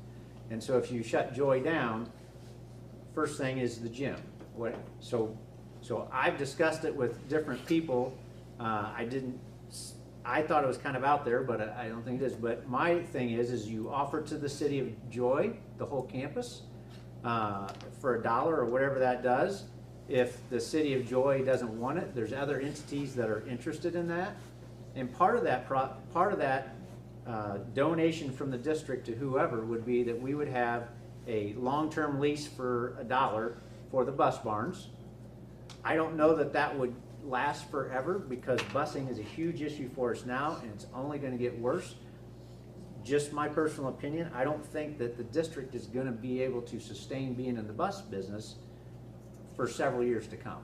Obviously in the next few years we will, but we're not going to be able to compete to get them bus drivers. But as long as we do, the bus barn is there, and so you lease it for $1, and that'd be part of whoever takes that whole campus over. That would be part of that deal. Is hey, we're going to use this. We need this for as long as we need it, and this is what we're going to do. The same would go for the gym. Although I think, in fairness, if you did that, you would say we want first rights for practice and for maybe programs until things are figured out, and then we would negotiate with that person a fair price to rent that gym. And I still say that would be temporary, because the main goal is to take care of the whole district. So as you get the elementary schools up to date where they need to be, this building is going to be finished. Then we're going to focus on the high school. Now we haven't talked about extremely, or not extremely is a word, but we have not talked in detail about exactly what that is. But the one thing all the board members agree on is we want to really pour it into the high school. We're going to update, as far as everybody knows, and someone may correct me if I'm wrong, but it feels like the majority of the board wants to not only repair the gymnasium that's there, put another full, complete, brand-new gym. So you'll have 2 gyms. You'll be able to, so at that point, you can move away from leasing the Joy Gym. And then your travel teams are going to be able to use that as well. The YMCA probably doesn't need that as much as it used to with their additions, but they can do that as well. And then either the City of Joy or that entity is able to do things for the community outside of the school district as well to make money and everything. So that's the gym portion that is, and it's there. I'm not declining that, and the busing. Now the other thing is cost. If we're talking about, you know, to build New Boston and all new classrooms, to put in a small gymnasium, that you're going to have more cost than if you did it at Joy. And I'm not going to disagree that it's going to cost more. What I do disagree with is what that cost looks like, how much that actually is. Those prices have floated around, and I mean upwards of $1 million, but there are some numbers in there that get skewed. One of the things that I have not seen in any of the bids is the sewer, and I don't know how bad the sewer is. I talked to Mr. Seedam. I know Tabs talked about when there's football games down there that things back up. I mean, it needs looked at. I don't know how much that is. We don't know. And so as you tear down that 3-story building and you're closing that envelope in, you have to put a new roof on the gymnasium. There are going to be costs to that. The sewer and water is new, okay? Going to the building, but not in the building. That's what, Coming out of the building is new. right. Okay? So, okay. And Joy doesn't want the building, okay, I'm telling you that right now. Okay, so that's fine. So, well, we do have other entities that already have shown interest in that, have come to me, and I'm not going to disclose at this time. However, so I'm basically just telling you that is what my hope and my plan was to do that. I think part of that also hinges on the kids are first, but you have to look at the communities. The community of New Boston is always, in my mind, going to be, for the next 50 years, going to be the second largest overall population and most likely student population. And so the other thing is, when you look at, here's part of the problem, and I'm not saying it's anybody's fault. It's just there's been so much information. But these dots, you know, I mean, we're even like getting 3 or 4 different administrators and all, depending on when this map is done, how much it goes in and out. It can be this, we don't get straight information all the time. Where do you get your information from? And then, so you have that. The numbers, we have been through so many options, and the numbers fly at you, and the numbers change a little bit. Obviously, the numbers have changed. Nobody's fault except for, 20 or 30% things have went up. So, anyways, what I'm saying is, I still have to go back to why I didn't vote for, well, 2 other things, and I'm trying not to drag this out, but it's important, and you guys want to know where we stand, is the other thing is balancing the classrooms. I don't disagree with that would be good. I could tell you, after last night's community forum, I had people contact me, say, well, wait a second, what are you doing? You're taking Seton and you're moving there? No, we're staying in Aledo. So we haven't, where people have said we haven't disclosed things, that's one thing that we haven't really talked about out loud. We keep saying balance the classrooms, but we haven't said, and I don't know if that would mean Millersburg too. I don't know where that falls, where that goes, but there might be some, if that's in Joy, I don't know what that is. And I don't know that we know exactly what that is. but we would have to look and see to balance those classrooms. And there are some people that are not fond of that as well. And then the last thing is going back to having the, in those populated areas, if we build a Joy, and then you could, as soon as next year, well, of course, the building wouldn't be built, but in another year or two, you might have all new board members, and they may say, we want to consolidate the school and add on down there and close down Apollo. And I could tell you that we had, I can't remember the number, 700 and some people signed a petition. I don't remember the exact number. We had the city of Aledo, we had several people, overwhelmingly, more than what has contacted us regarding going with option 2, that they wanted to keep Apollo. And again, I'm not only just looking now, I'm looking in the future. In saying that, the last thing I would say is, I know that this has been hard decisions for everybody. I know that I think we've all been very professional, but I think some of the administrators and myself have been a little frustrated with each other. I know that board members have been frustrated with each other, but I want to repeat that I think everybody's trying to do what they think is best for the students, best for the communities, and teachers.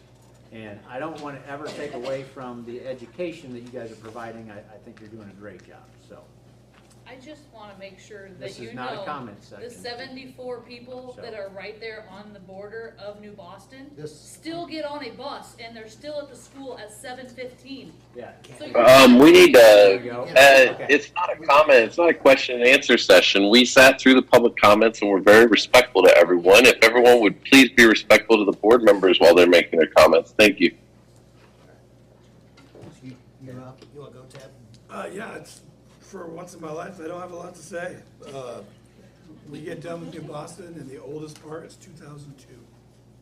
I mean, where we go when we build onto the old parts of Joy after tearing down the 3-story part. And that is like, it's just a no-brainer. The old buildings have been costing us money from day one. This is my 9th year, I think. And all we've done is never go anywhere because nobody wants to lose a building. Nobody wants to lose a town or whatever, however we do it. And we never get anything done. And I'm telling you right now, I'm voting for New Boston. And after that's over with, I'm moving on to the high school and I'm working on that. And that's it. That's where I'm at. And I'm proud of it. I don't like disagreeing with Shannon and Bobby Joe and tons of these people. But I don't like fighting with Petrie and Marcus Bush and Tim. But all we have done since I've been on this board is go, wow, somebody ought to do something about that. And then we don't do anything about it. And I'm ready to go.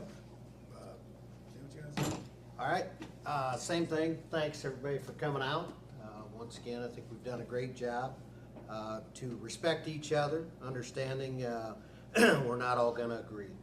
Financially, if you look at New Boston, that was brought up earlier that it costs more money than combining in Joy, which is $6.9 million to connect in Joy. Well, we're not really comparing apples to apples because we're keeping a 1960-some gym, cafeteria, and others. If you truly looked at the numbers, it's 6.6 to do that in New Boston and keep the gym that's in New Boston.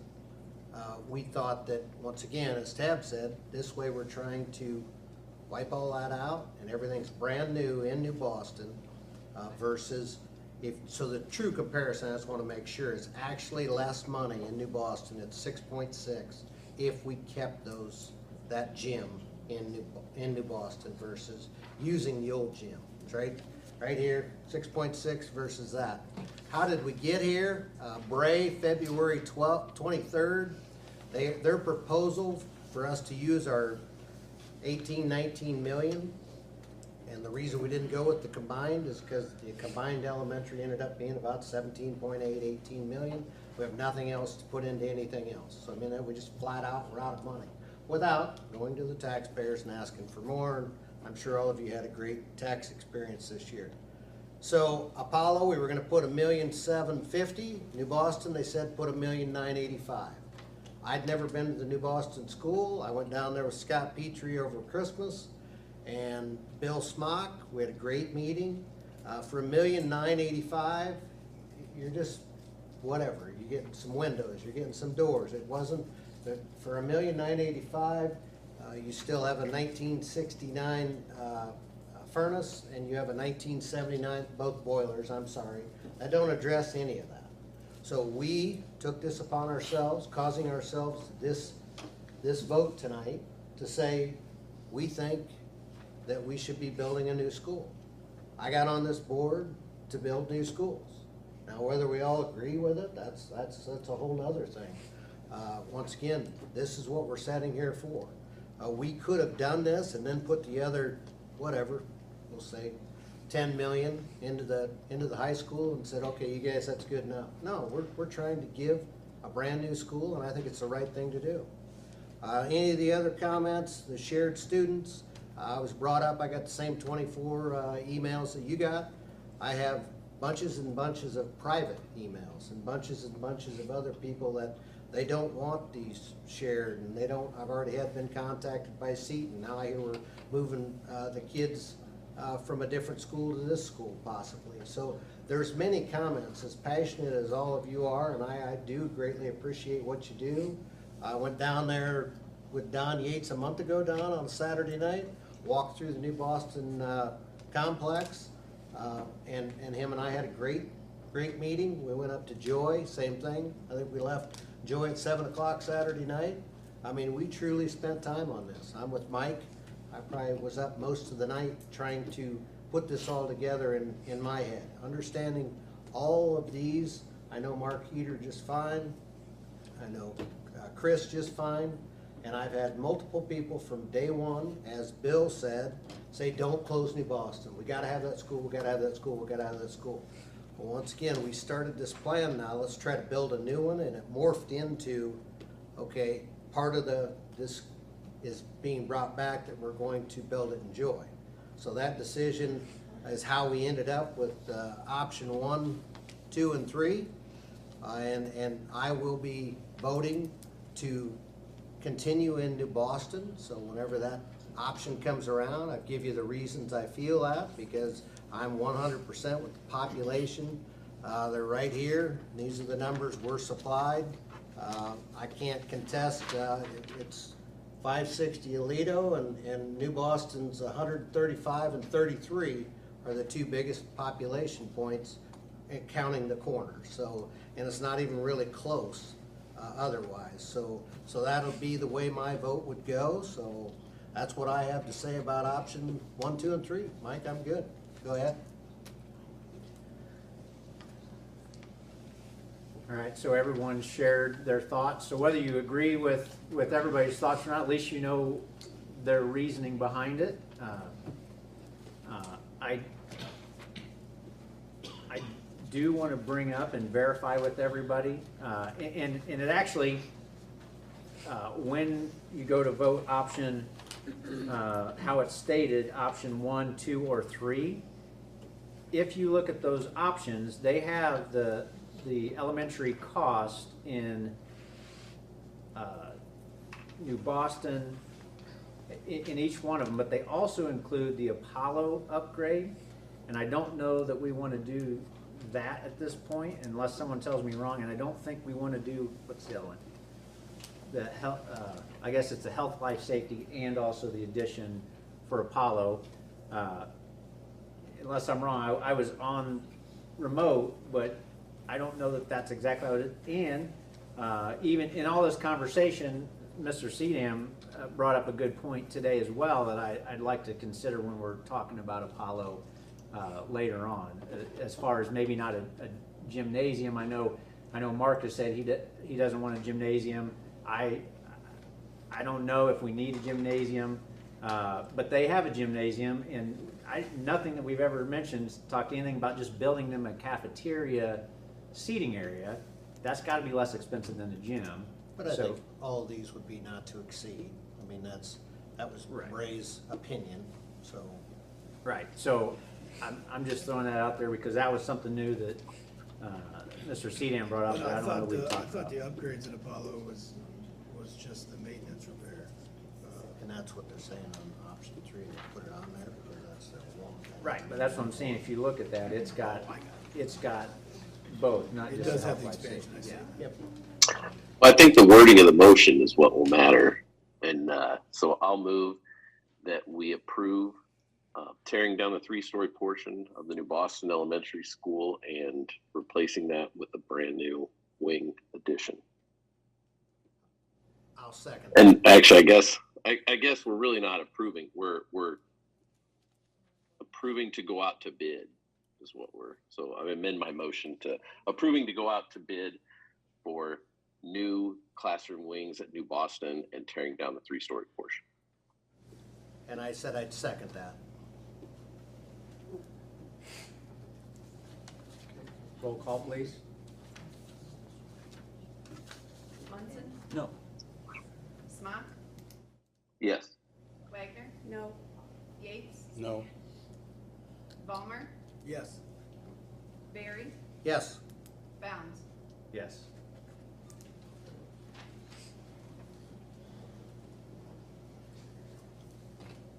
Okay, option 8.4. Option 2. Have a motion to approve that? I move. I'll say. Roll call, please. Who seconded? I'm sorry. I did.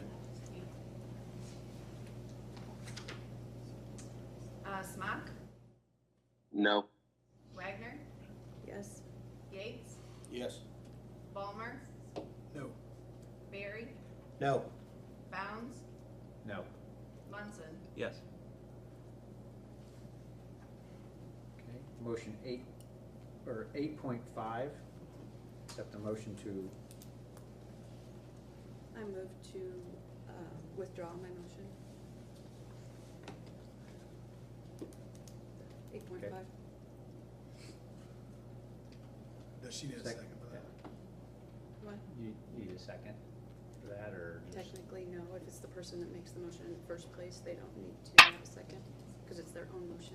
Well, I being seconded reviewed. it if she needs it. It doesn't matter, either way.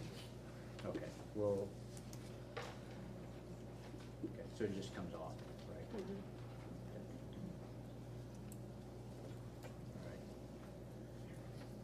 All right. Option 1 approved. Just to clarify, that was option 1 on the class, that did not include the Apollo upgrades. Is that correct, Bill? That's the motion you made? That is correct. I just moved to secure bids for expanding the elementary classrooms and tearing down the 3-story portion. Does that include the gym? Yeah, it's a lean-to, but I guess it's coming down either way. That- Tell you. And that was Well- the question. The architect, until they studied that a little more, didn't know if that would be usable. Is there, Why I mean, not? if it is usable, are they gonna keep it? I mean, are we able to keep it? That would be a decision that you would have to make in the spec Because you can process. save a lot of money by keeping it and building a kitchen type of place or something. I know. That gym, I highly doubt it's a structural lean-to the existing building, since the existing building was there before it was built. It probably most likely could stand on its own. They do have separate foundations. Yeah, so it might need some closure on that side that's connected to the 3-story portion, but since they weren't built at the same time, they're not going to be structurally tied together.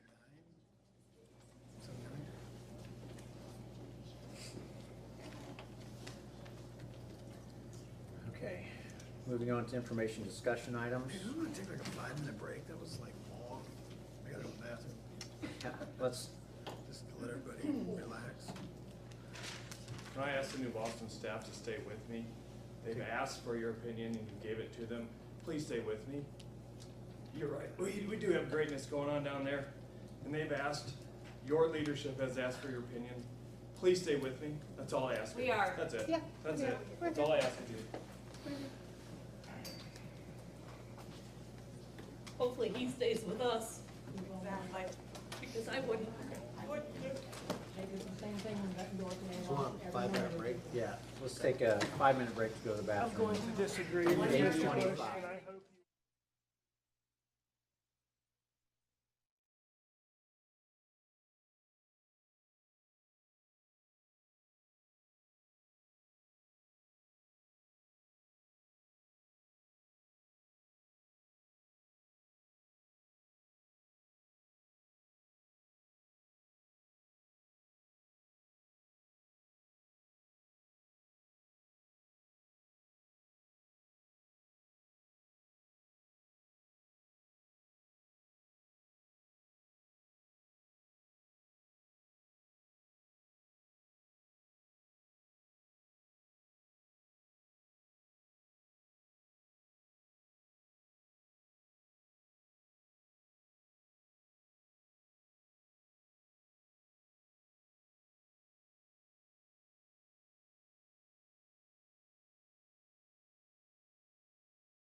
Thanks. Thank you, Mr. Petrie, for looking out for the best of us. You too, Jason. Thanks, Julie. Thanks, Jason. Thank you. Oh, I'm sorry, I tried to push it out. Okay. All right, information and discussion items. 9.1 is a FOIA request from Smart Secure. Questions on that? I didn't understand what they were trying to get. I think we get this from them every once in a while, don't we? Yeah, this is, I think we get that request quarterly. They want a vendor list. 9.2, 2022 Community Forum. Okay, so last night we were able to entertain a number of our community members in setting goals for the 2022-2023 school year. We do have a survey that they were able to complete for us. We've made that publicly available now. It's available on our website, as well as being pushed out to all of our parents. We hope to have some feedback on that as we continue to move forward, and the full results of that will be shared with the public at a later date. At this last year's community forum, we had an independent analysis done on all of the comments that we received, and I suspect that we'll continue in that mode to help us generate some common themes around that. Any other comments or discussion on that? Technology still seems to be something we struggle with when we roll into the survey part of it. I kind of remember last year that being a little bit of a And hiccup, and it I seems did worse talk this to year. our tech department, and as Google makes many security changes behind the scenes, and that's related to simultaneous logins. Yeah, I figured that was part of it. And that not allowing a simultaneous login to access the same document, and that's something new for this year. Last year, we were able to bypass that by allowing multiple responses, which we tried last night without effect. Yeah. Everyone that was there was able to complete it easily on their personal device, or able to complete it later at home. And we did email a thank you and those kinds of instructions to everyone that was invited and attended earlier today. Yeah. We never had any trouble with the giant Post-it notes, they always work. Right. Yeah, markers and- There's no technology involved in that, low technology involved in that. It didn't seem like the people at my table were, maybe one person was sort of discouraged by it, but everybody kind of, were good sports about it and soldiered through it. I felt bad because it was, it's it was the weak spot, I think, in the overall thing. I think the rest of it went great. We had a lot of good discussion. And, yeah, I was glad. I'm glad we do that. And the only suggestion I thought about, and obviously board meetings being the next day may not in the future have near the discussion and issues and votes that we're having, but if that's even remotely going to be considered, I think it'd be good to have a few days in between that for people to digest some of that information. I think there was good information gathered. I think that information will be used, but it's also, it can kind of wear you out if you're doing something major in your board meeting. I don't think we could have parked that community forum within 4 weeks of what we were talking about tonight out of direction and not endured that. I just think that, that was the luck of the draw that we were doing that in April. So. I think, isn't this board meeting a week earlier than it normally is? Yes. So it was just an odd, Because of break. Because of the spring break. And so it's Or not we could have held normally- it the Wednesday we returned. Yeah, it's not, our meeting, April meeting's not normally this early. So hopefully it won't be a problem next year. Any other comments? Did you want to mention about to the community and doing the survey as well? I did. He just did. Oh, I'm sorry. That's all right. I must have been reading something else. Apologize. All right. Anything else on the community forum? Okay, 9.3, high school classroom replacement utilizing school construction grants. And I think Julia had mentioned that for the construction grants, you need to have a more detailed, or actually have to have a plan, I think. I don't know how it all works. And when Mr. Petrie and I talked about it, we felt like there's more detail needed, and so having a discussion about it to find out, I don't know, to discuss it. Well, let me give everybody a little background first. There has been a school construction grant program in existence for many, many years. It hasn't been funded in the last dozen years, and in fact, I believe that the Knoxville School District received the last such grant award, and that's how they were able to build their new high school. They received approximately a 70% funding of that through the Capital Development Board. There was at that time when the funding dried up, there was a long list of schools that had applied because anybody could submit an application at any time. So there were hundreds of schools on that list waiting for millions and millions of dollars of funds until their name came up and their application was approved. The law was revised this year. It was passed by both the House and the Senate. It has not been signed by the governor at this point. So it's not the law of the land yet. But it does reset the list. In fact, it wipes out the old one with 3 years of exceptions, 2004, 2005, and 2006. I don't know the why of that, because there were plenty of applicants that came after that, and there were plenty of applicants that came before those years. However, the new law goes into effect July 1 of this year, assuming that it's been signed. But it is subject to appropriation. And to the best of my knowledge, there was no money appropriated in this budget for it. So it's not happening this year. So no applications can be submitted or accepted until there's money in that fund, and those 04, 05, and 06 years have to be paid first. After that, you apply on an annual basis, and there isn't going to be just a running list that you're always on where you float to the top. You reapply each year in a competitive kind of nature to ask, is my need the greatest, and do I draw funding? We don't know what those rules are going to look like. Like I say, it hasn't been signed yet. There's a lot of information that'll come out, I'm sure, over the summer about those kinds of things as we look forward to what could be an opportunity for us down the road. But it's certainly not something that's going to help us in the short term.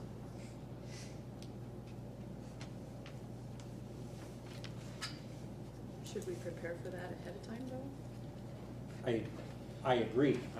I think that, Just and ready to go that doesn't 7 minutes necessarily advance. mean that, we can't move forward not only with some of the things that we've discussed that were parts of our survey. I mean, we discussed 5 main areas of improvement at the high school that we felt like we needed to address. And I don't think that we can wait on not addressing those 5 in hopes that this big new piece comes up. I think, the last couple meetings we've had with Bray at Building and Constructions, we've talked about some incremental plans. And maybe that's the piece that is the biggest part we hold back.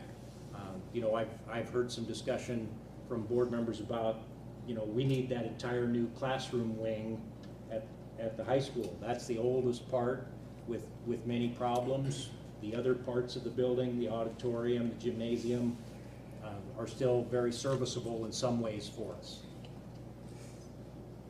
So I think there may be some ways to move incrementally there, but yet still prepare for a possible big-time makeover.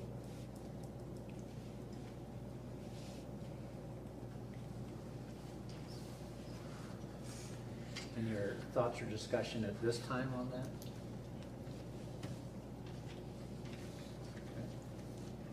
Moving to 9.4, the TIF. Okay, in your packet, I included some thoughts on this. I attended the meeting of the Joint Review Board just a couple weeks ago. There were 2 taxing bodies in attendance at that, the City of Aledo and the Mercer County School District.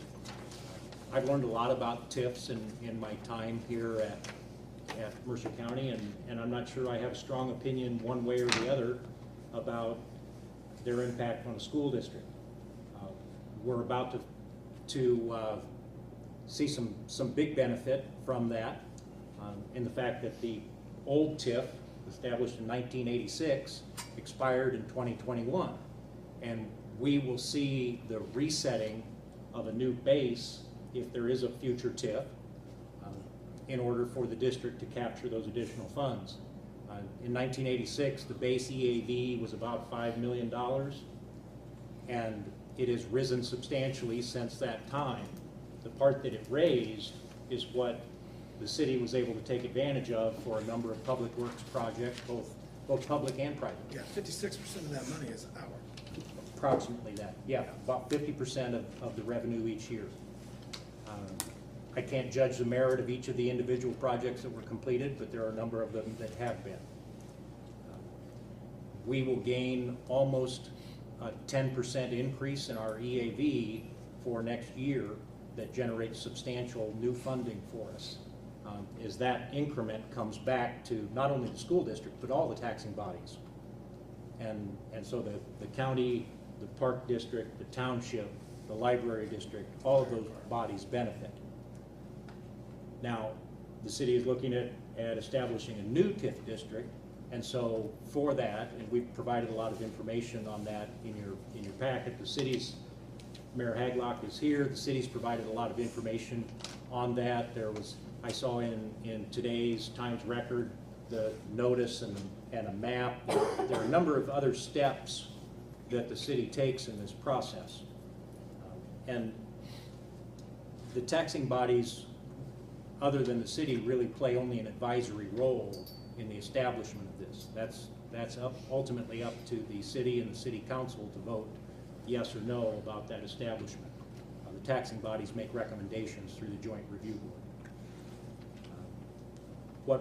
What we did find, and the city was able to share quite a bit of information with me, is that over that cycle, the average increase per year for the TIF district was about 3.14% every year for those 34 years that we actually have hard numbers for.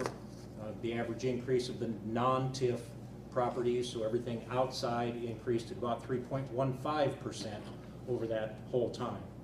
So like I said, I don't know enough about TIFs to say, is that good or is that bad? The TIF, the area inside the TIF kept pace at the same rate as the non-TIF. But the areas inside of the TIF are considered blighted. And there's a legal definition for that. But by reinvesting some of those funds, it has kept pace with the growth outside. So I don't know that that's a net positive or net negative impact. Going forward, I encourage you to stay informed about that, and I will continue to be involved in that process to bring you as much information about what that is as possible. The plan is available both in print and online. I shared that information with you that was shared with me at the Joint Review Board meeting. So I encourage you to take a look at that. I think your big public meeting, April 25th, that'll be an opportunity to find out more information and ask questions. Because right now that TIF plan is still in a draft stage. Any other questions or discussion on the TIF? Moving to number 10, administrative reports. Is there any additions or from the administrators? The only thing I have is I put at board seats, graduation notes for reserve seating for the ceremony. You can take a second, fill those out. I think the due date Shelley put on was like the 6th of May. We always do seating up towards the front. So if you just let me know how many people will be there, that way I can make sure I've got enough chairs up there. You can get them back to me or the high school office, or even to Angie, she can get them to me, so that we're ready. But by the next board meeting, graduation will be over, so this is it. What's the I and my spouse, I and my child, Usually spouse, like immediate family. immediate would be- family yeah. sort of thing. I have Yeah. some youth who are very interested in some of the graduating classes here, so. Right. Okay, I don't wanna overdo it though and get a privileged Put treatment, down so. 15 or something like I'm not, it's nothing like that. I just wondered if it could be more than two. Right. So, thank you. Oh, you're gonna set the bar high then, I'll be fine. I would just highlight the idea of the IPA breakfast. We had some local staff that had part in hosting that and helping that function happen, honoring students all across our Blackhawk region. I'm speaking of Mrs. Day, heading up that event. Mr. Bush and I got to enjoy Friday morning with some of the top kids across the district, taking them up there and highlighting them. I got to meet students across all the district that I haven't met at the elementary, so two of us brought all of them up. And Grace Neitler for our junior high and Molly Dixon. All the kids represent our district at a high level with those kids, and so super proud of them.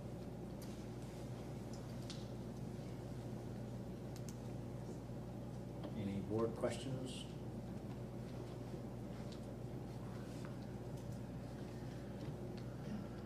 All right, if not, I accept the motion to go into closed session. Move to go into closed session. Second. Roll call, please.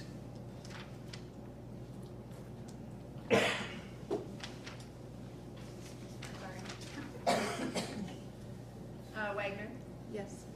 Yates, Yes. Ballmer, Yes.